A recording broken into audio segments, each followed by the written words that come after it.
About 100 anti-SOGI protesters took to Columbia Street on Wednesday morning, where they were outnumbered significantly by counter-protesters chanting, "No space for hate." The protests were planned in opposition to SOGI guidelines, which teach inclusion to students on issues of sexual orientation and gender identity. Protesters and counter-protesters were largely peaceful Wednesday morning, although some yelling could be heard as arguments broke out. Police say no major incidents were reported.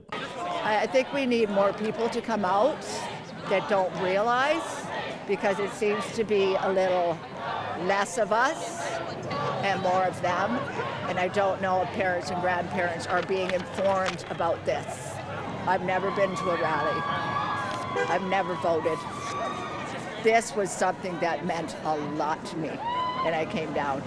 And the behavior of some is just atrocious. I want to cry, because I want everybody to love each other the way they are. I feel an overwhelming amount of pride for the Kamloops community coming together to see folks that are queer, folks that are allies, all coming together.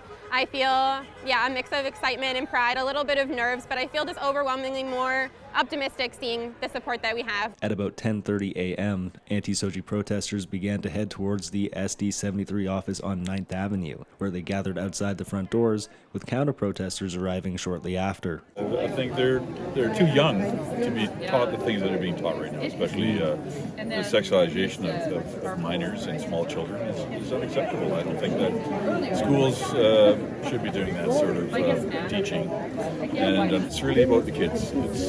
I don't even have kids myself. I'm here because of future generations and that sort of thing. We're just sitting, taking up space, showing them that we're here and that we're not going away.